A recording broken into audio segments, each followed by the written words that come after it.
Ambition, competition, coalition, domination. These are the weapons of the political animal. Such is the human race, wrote Mark Twain. Often it does seem such a pity that Noah didn't miss the boat. If politics is the art of the possible, what does it really take to reach the top in the animal kingdom?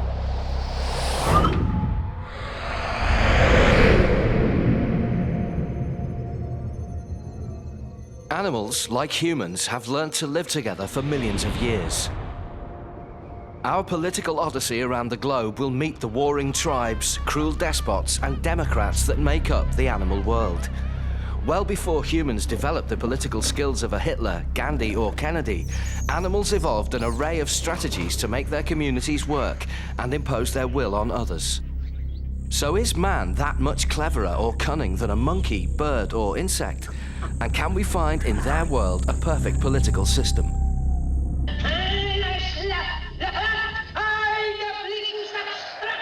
Power tends to corrupt.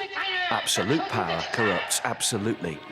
This was the British historian Lord Acton's epic warning in the second half of the 19th century, so vividly conveyed by Charlie Chaplin in his numerous political satires. Since time immemorial, political tyranny has led to war and slavery. In the animal world, slavery is a most effective political weapon. Well, it's pretty quiet right here in this dry forest, but about 2 hours from now, this is going to be the site of a battle royal.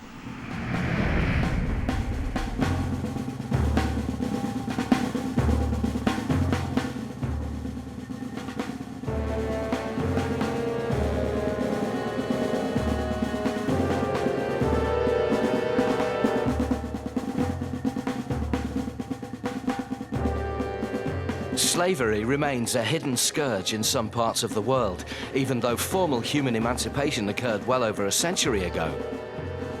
It didn't extend to the insect world.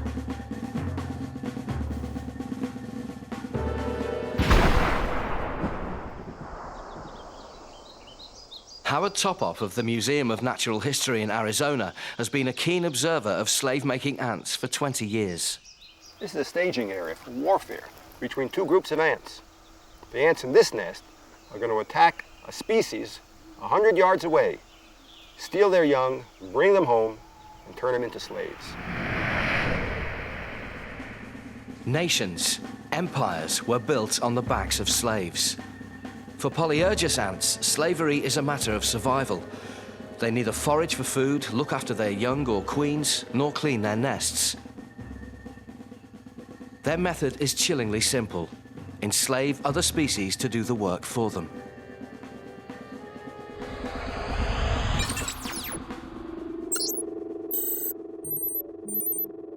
The ancient Greek philosopher Aristotle justified slavery as long as the interests of master and slave were the same. Is this what he had in mind? Two prototypes seemingly made for each other.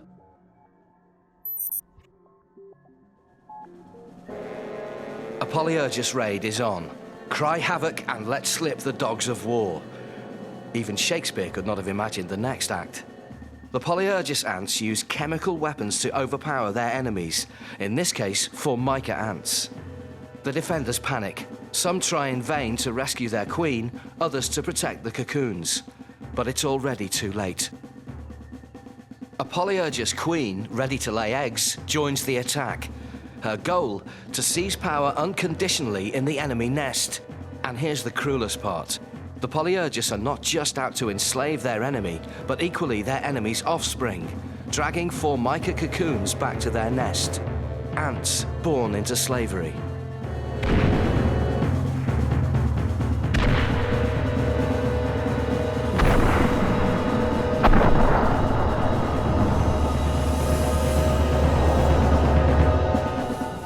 So when a Polyergus queen gets into a Formica nest, first thing she has to do is find that Formica queen and kill her.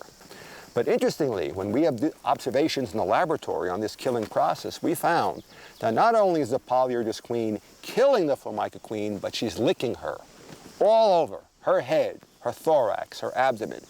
She licks her for maybe 20 minutes. And only after this licking process do the workers of Formica adopt the Polyergus queen as their own. So we thought that perhaps what's happening in this here is that the Polyergus queen is getting the chemicals, the pheromones from the Formica queen. Laboratory tests confirm Howard Topoff's hunch. He and his team drew up chemical profiles of both queens, Polyergus and Formica. Before the raid, they looked quite different, each with their own distinct chemical identity. But after killing the Formica queen, the Polyergus begins to change. Her chemical ID becomes a dead ringer of the assassinated Formica queen, a perfect disguise to dupe the unsuspecting Formica workers in their very own nest. This could be a blessing in disguise for the Formica ants. Ignorance is surely bliss when a foreign queen tricks you into slavery. The slave's first job is to tend to their new queen's eggs. The eggs will hatch into their future taskmasters. When they're fully grown, they'll raid more Formica nests to keep slave numbers healthily high.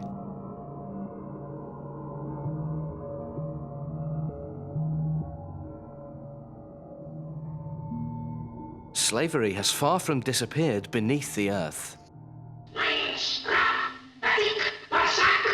Slavery and fascism are the ugly faces of ancient and modern politics. But instead of one powerful dictator, some societies buckle under coalitions of hard, like-minded troopers.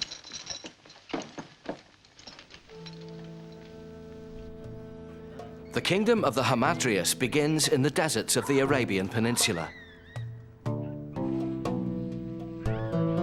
Here, these male desert baboons are true troopers to the cause. With each adult male retaining exclusive rights over a harem of females, only negotiation can keep the peace in this macho society. Power rests in the hands of the few in Hamadryas society, and exclusively in the hands of the male. Like in many human societies, these desert baboons on the Arabian Peninsula believe a woman's place is in the home. In ancient Greece, Aristotle opined women are without authority, less capable than men of leadership, so they should be excluded from the affairs of state. Here, a single male leader dominates a group of females, exercising exclusive rights over his harem.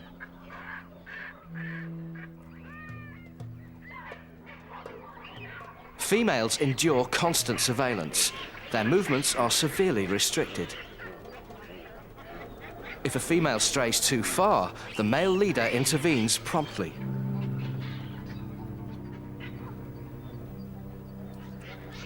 Anything goes to remind the fairer and weaker sex of her place. Intimidation and brute force are meted out without ceremony. A bite on the neck. A tug of the tail. All's fair in love and war.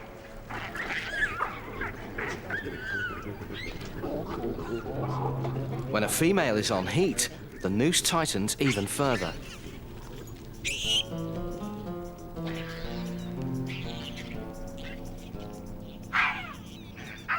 This female is kept on a very short leash. Her only option is to court favor with the male and submit to the unwavering laws of the harem. Social hierarchy dictates the female with the highest status stays closest to her master.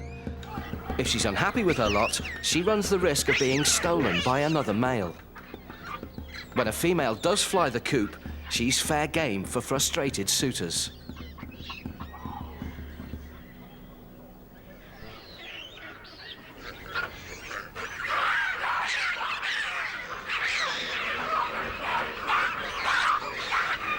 The stakes are high.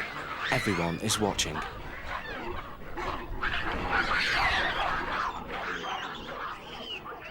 Claiming a loose female and forming your own harem can only enhance male social status. And status is always up for grabs, no matter how brutish the behavior.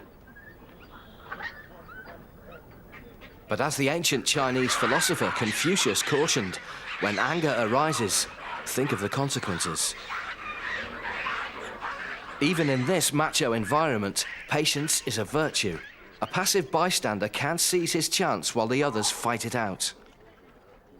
On the face of it, baboons seem to have a one-track mind, building and preserving their harems with brawn, not brain. Scientific surveys now cast Hamadryas society in a more generous light. A young single baboon can integrate peacefully into a harem, biding his time patiently before forming his own and acquiring the status of leader.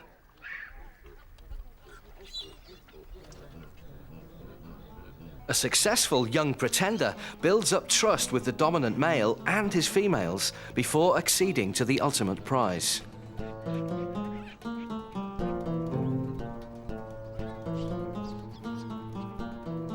Sexual impulse is a double-edged sword. It foments conflict, but also instills harmony. Despite their fierce canine teeth and muscular build, desert baboons use a network of male alliances to keep the peace. Clans of 2 or more harems band together. These bands, in turn, form troops. Cooperation and negotiation are the building blocks of the Hamadryas political order. And well before Machiavelli told the Prince of Italy how to keep political power, baboons were well versed in one of his cardinal principles: never plunder another's property or take his woman by force. In spite of stiff competition, the rule is generally respected.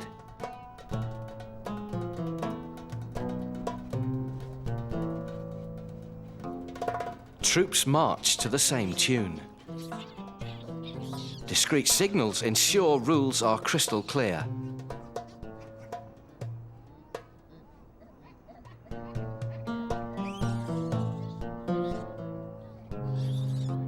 A reassuring pat on the back. Everyone knows where they stand. Peace abroad means peace inside the harem. Their harems may function in much the same way as polite human society, where the occasional burst of aggressive behavior between males is tempered by respect for the property of others, in this case, female desert baboons.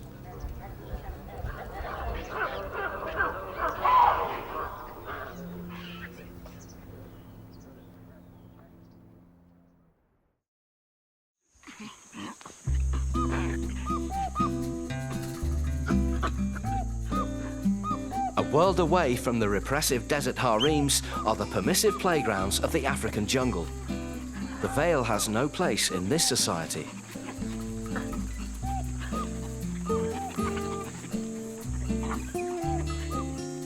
Female bonobo chimps in the Democratic Republic of Congo offer themselves up as sexual favors to any interested male.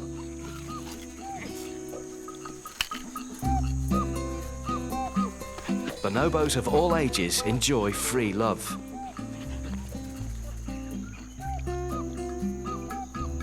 This must be male paradise, but there's no catch.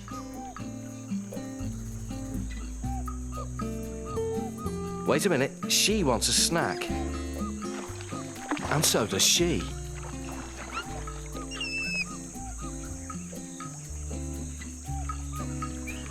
It's all part of a deal. This is the deal. Unlike the possessive baboons of the Arabian Peninsula, male bonobos do not covet females as sexual trophies to be guarded at all times. Sex is traded freely for food and to avert conflict.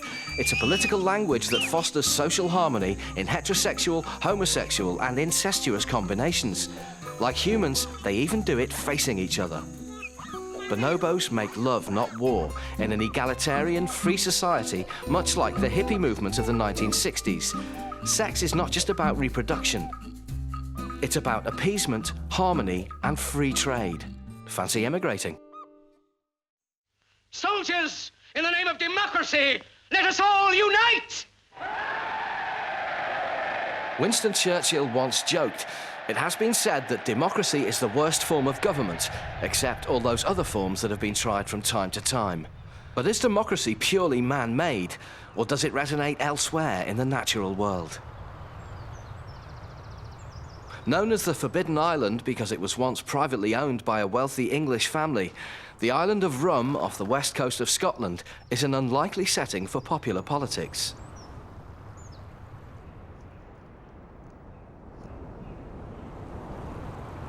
Local people were cleared long ago to make way for sheep and deer. And it's the 350 red deer, all collared and marked for scientific observation, that beat the democratic drum.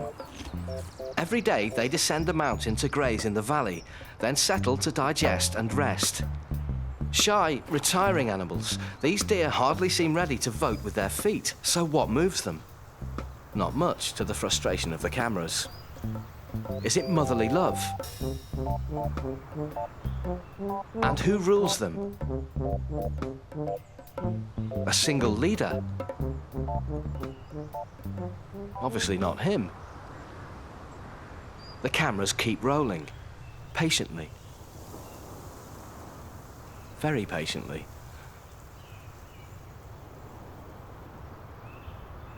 At last, a second deer stands to be counted, then a third and a fourth. We seem to have a majority, but in favor of what? One by one, the deer stand, stretch and nibble without the slightest indication that anything else is afoot. Or is it?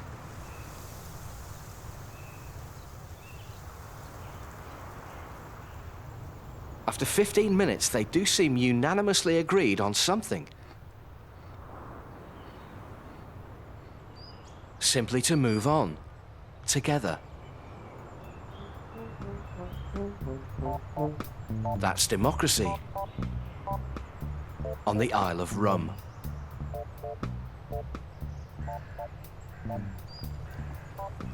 The deer seem happy to quietly chew the cud, but their outwardly submissive nature belies a strong democratic streak.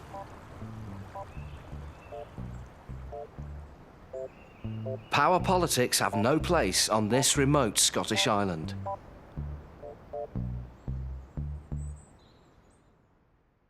Now he pauses before a woman with a child. Camera. Power politics work best when the Even public baby is easily thrilled and swayed, sings all smiles at His Excellency's attention. easily manipulated.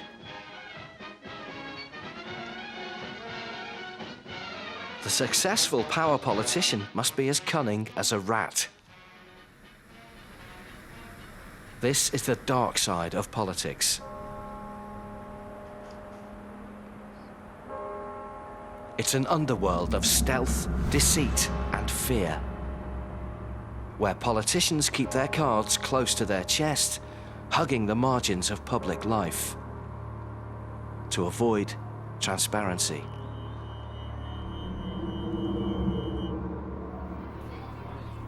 Nocturnal animals do the same.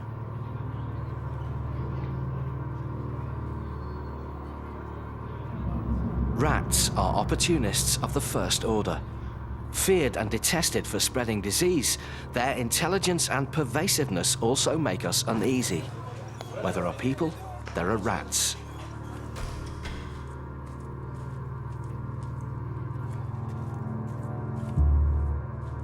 And they're always one step ahead of the game.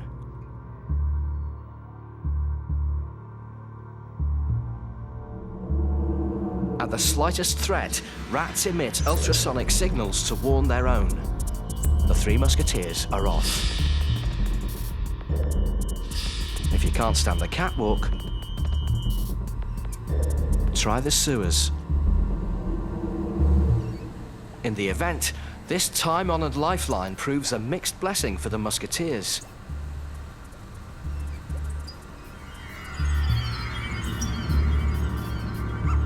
They feel like, well, cornered rats, because this is foreign territory, and with old whiskers on their tail, who knows what else lies ahead.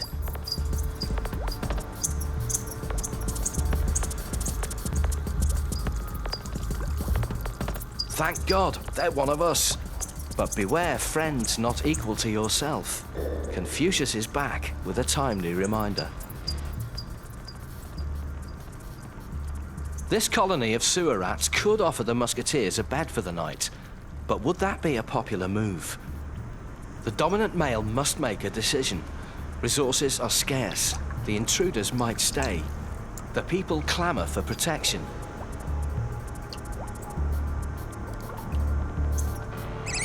Negotiations are out of the question. But a combination of gentle persuasion and intimidation will go a long way.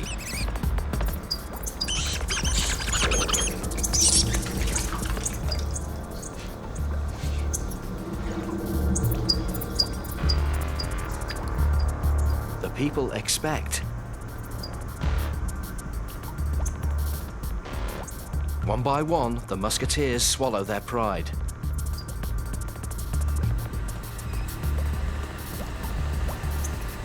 Out they go to face another day.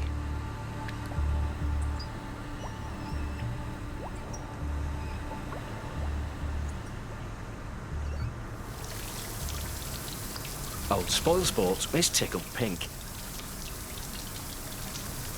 Mission accomplished. The dominant male reinforced his position in the colony by seeing off an external threat. An unexpected flood puts the rats under renewed pressure, and at the drop of a hat, or a carton of chips, a social structure emerges. The presence of food will test the rats' political mettle.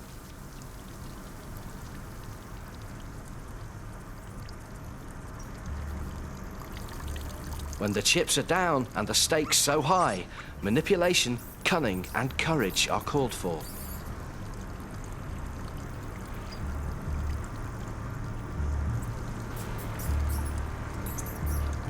He who hesitates is lost.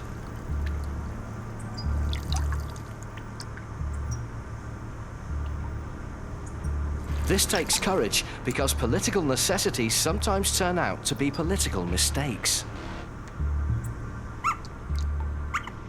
Is it not more cunning to wait and reap the fruits of someone else's labor? After all, domination is an art which Karl Marx called the peaceful enjoyment of the blood and sweat of others.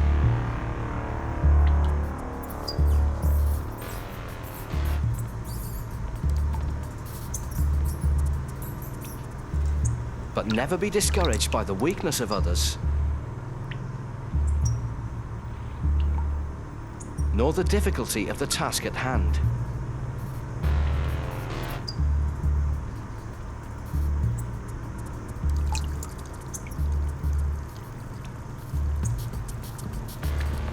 Courage and tenacity, peppered with selfishness, are the ingredients of success.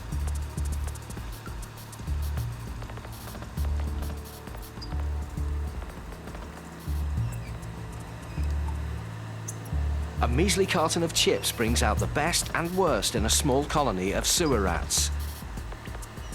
3 dominant personality traits would seem to emerge: the exploiter, the exploited, and the enterprising. Ring a bell? Our own politicians would blush at any comparison.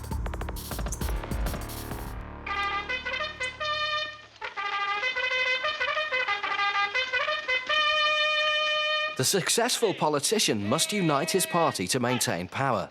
There's strength in numbers.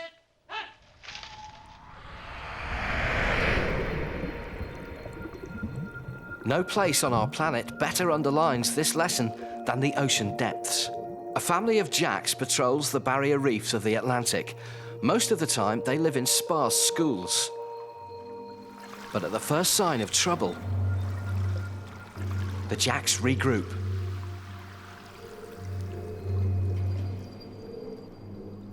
They must now move as one for their own protection. Any stragglers are dead in the water. But how do they do this? Jacks have a sixth sense. Special cells on their sides detect the vibrations of their neighbours. When one Jack on the exposed outer flank swerves suddenly, the others synchronize instantly.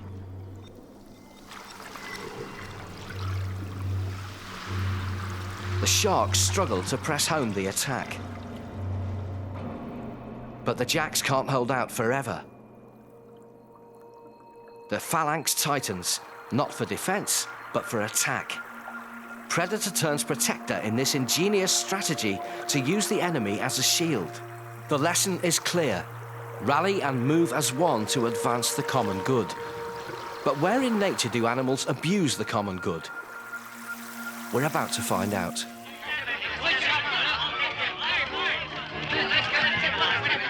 A politician builds his integrity on image and reputation.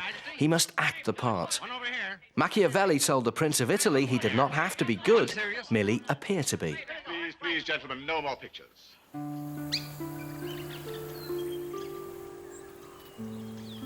Birds of a particular feather in Australia appear to live happily together.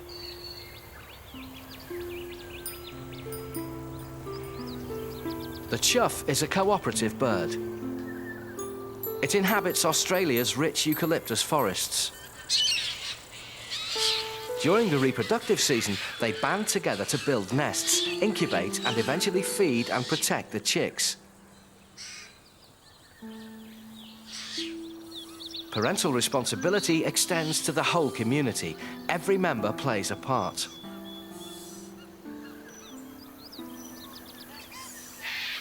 Even young chuffs must help keep the ration line moving in return for the protection of the group.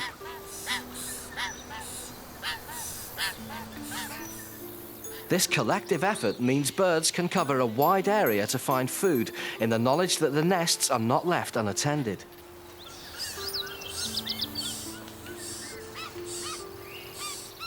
In fact, everyone is minding everyone else's back.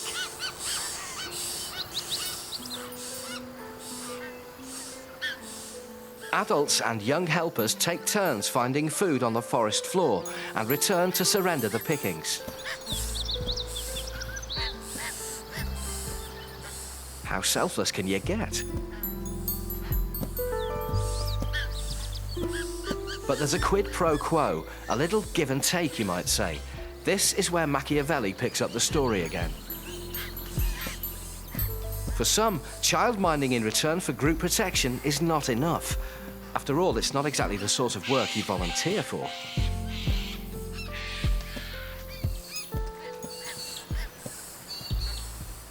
To all appearances, this is just another feeding session.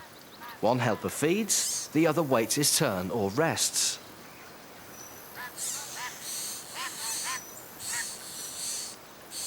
Reassured the nest is in good hands, the first helper flies off to find more food.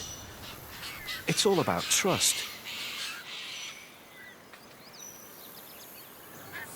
Back at the nest, the second helper is alone and can do as he pleases.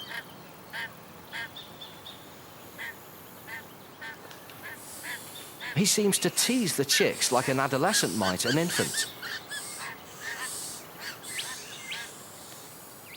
But this is no game. It's a profitable political strategy.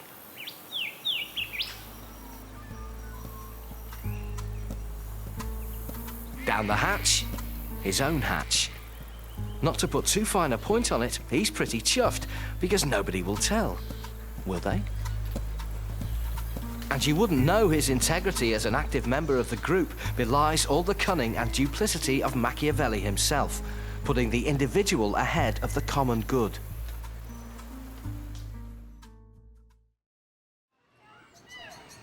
Animal politics matures into a remarkably sophisticated art at the Arnhem Zoo in the Netherlands. Here, primatologist Frans de Waal peers through the window into the political life of chimpanzees.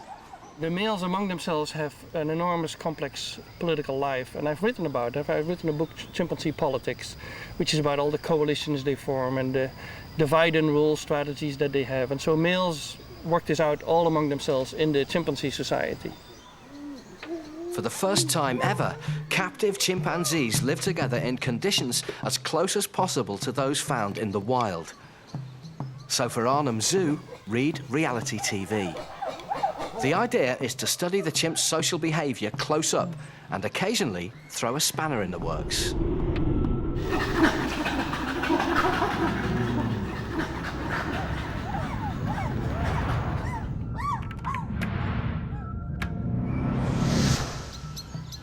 A single dominant male rules in chimp communities. Other males compete for influence and challenge the leadership.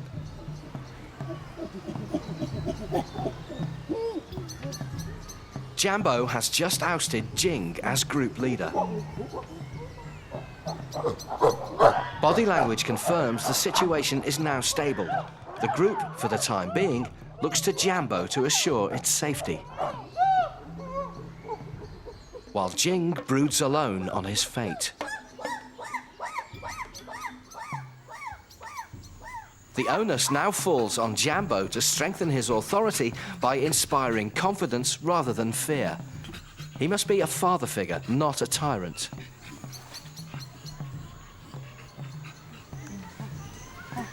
The leader's stature depends on healthy social bonds.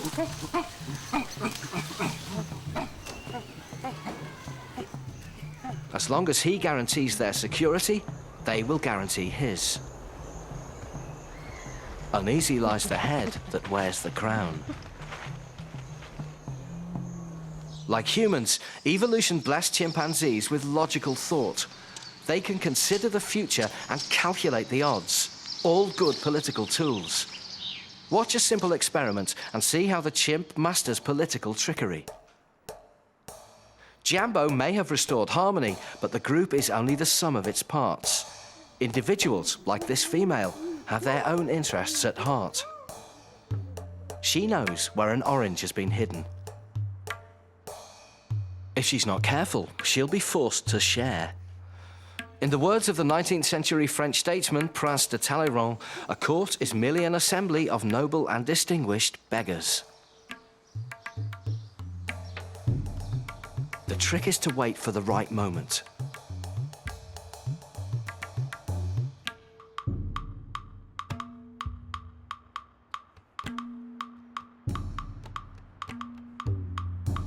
Time to act.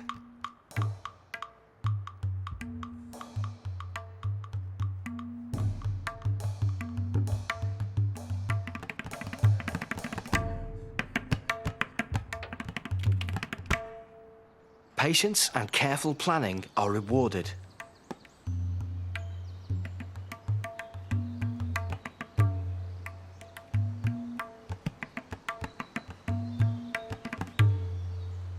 But there were 2 oranges. Another chimp is wise to it.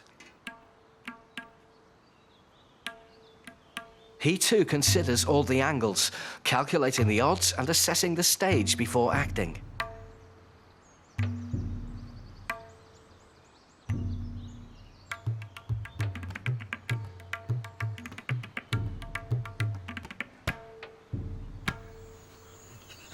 Individuals put on their best behavior at the leader's table.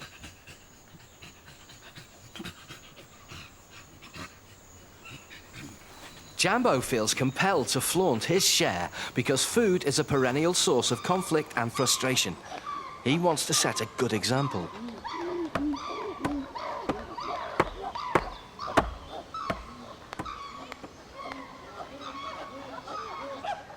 A good leader is a servant to his people, and Jambo understands the importance of sharing.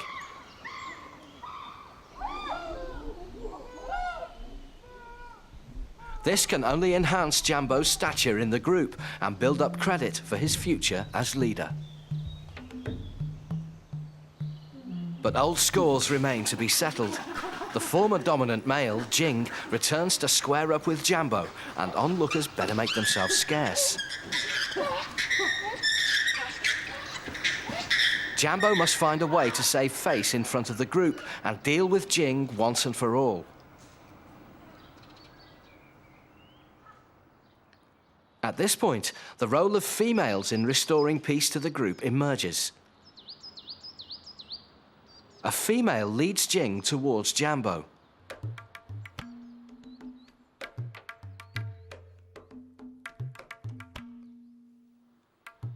Jambo acknowledges the female, showing he's boss.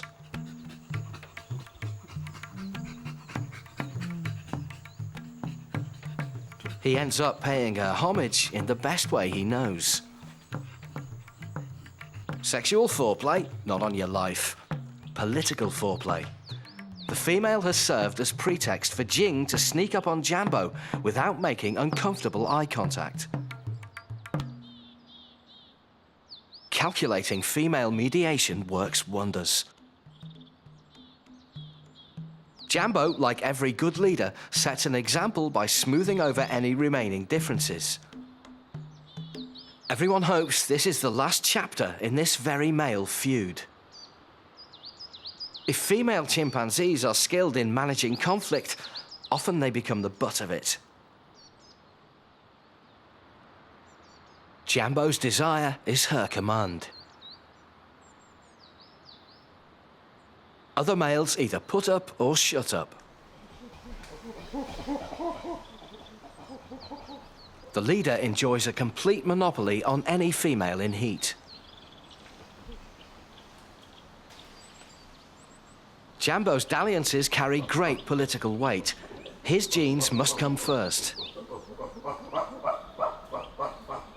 So how do you get a look in if you're not the boss? Any overt attempt at reproduction in front of the dominant male is asking for trouble. It was a brave effort, but none too subtle. For Zuli, secret rendezvous are the only answer.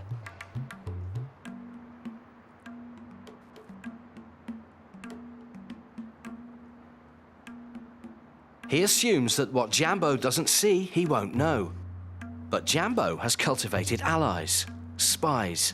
Zuli has sown the seeds of more trouble.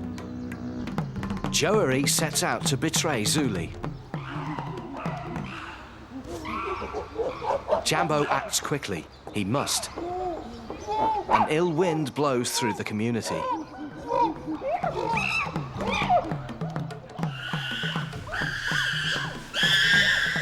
Zuli comes out of hiding and raises the stakes.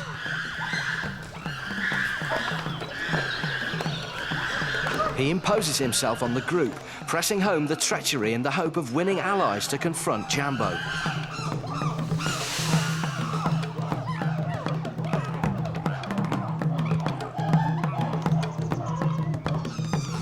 But Zuli's bravado fails to impress. It's a major miscalculation. And he knows it.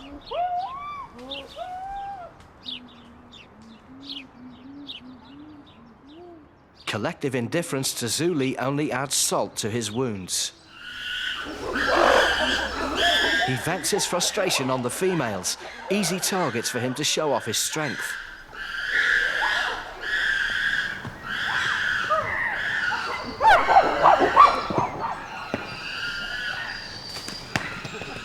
The eldest female, Mama, bears the brunt of Zuli's rage.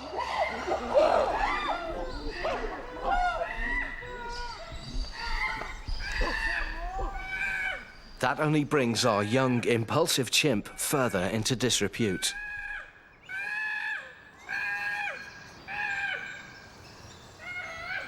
Mama moves to Jambo's side, a poignantly symbolic gesture.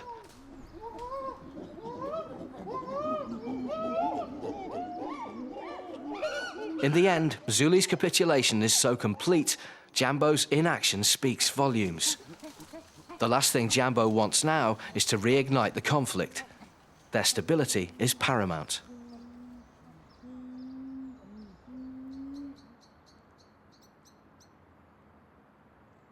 the moment of truth.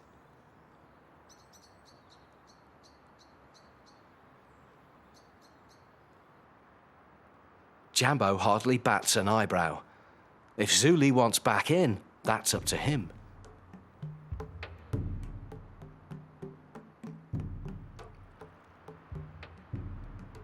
Zuli's tough political rites of passage is complete. It's one which he won't easily forget. For Jambo, magnanimity and victory will keep them on his side, for now at least.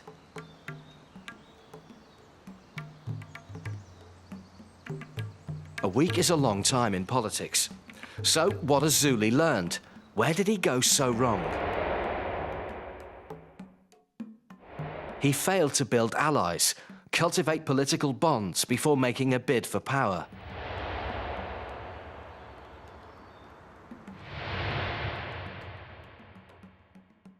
If Zuli learns these lessons, his day will surely come. As Margaret Thatcher is often quoted as saying, "You may have to fight a battle more than once to win it." Zuli should know. In an ideal world, politics isn't just about grabbing power. It's, as Aristotle said, a noble practice to keep citizens happy in the polis or city-state.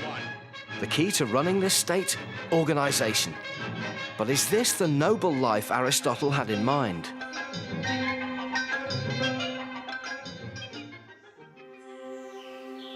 Greek democracy considered all citizens equal. That's after excluding women, foreigners, and, of course, slaves. The Jura forests of Switzerland are home to one of the most organised and egalitarian societies on the planet. Where else would you find the complete submission of the individual to the good of the state than inside an anthill?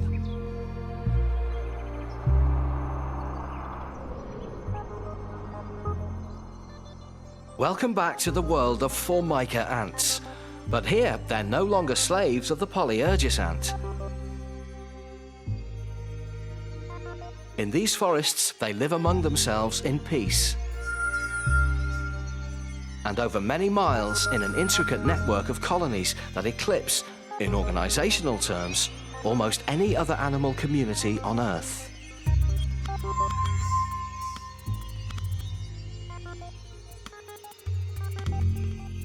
This is Arnaud Maida, a biologist from the University of Lausanne.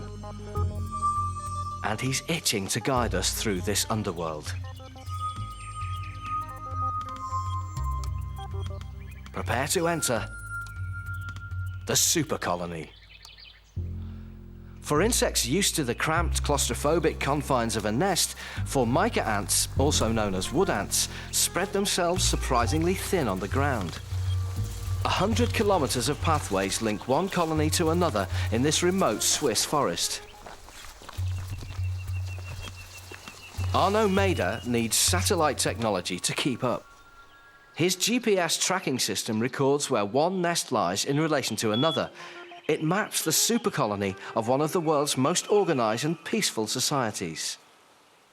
It's taken years and a lot of trekking for biologists to see the big picture. So just what kind of a community does the wood ant inhabit? Like Switzerland, the super colony is a federal state, 1,200 nests scattered within the superstructure of the federation. Typically for these fussy insects, one nest differs from another, both in size and function. For obvious reasons, there are mother nests, then temporary seasonal nests for gathering provisions, and secondary nests, which run individual sectors. How many sectors? 60. How many nests to each sector? 25. Wood ants leave nothing to chance. They circulate, communicate, and trade over a vast area. Compared to the warring slave-making ants, this is utopia, and it's evolved over a long time. Ants have blanketed the Earth for over 100 million years. Their combined weight makes up 15% of our planet's biomass. But to understand this Swiss supercolony, scientists threw the textbook out of the window. In this society, there are 150 million ants, which is phenomenal. But even more amazing is that there are hundreds of thousands of queens who coexist in perfect harmony. There are no wars in the system, which we can compare to a sort of federation without a leader, completely self-organized and based on a politic of mutual help. And it never becomes anarchic. No leader? Aristotle would turn in his grave. If we look carefully, what we're seeing is an apolitical society of ants, obsessively self-regulated, just like a machine. But who are we to put down the super ant when they're clearly so highly organized? Along highways and byways, they communicate incessantly. Touching and exchanging odors warn of sector needs or intrusions ahead. The information pipeline binds the super ants of the super colony together. Never tell a passing worker to mind his own business. He's a control freak and a workaholic. Attention all workers, food to Sector 12, food to Sector 12. In this feverish environment, a worker must literally pull far more than his own weight. Feeding tens of thousands of mouths in a single nest is a task of biblical proportions. Unusually, these wood ants adapt to any task at hand: hunting, foraging, building, anything to avoid lounging around. Plenty of workers die on the job. Others immediately replace them from a pool of reserves. The super colony is a one-party state that caters for present and future needs. If one sector falls short of workers, hard to believe, new blood must be found. There's no shortage of queens to lay eggs where they're most needed.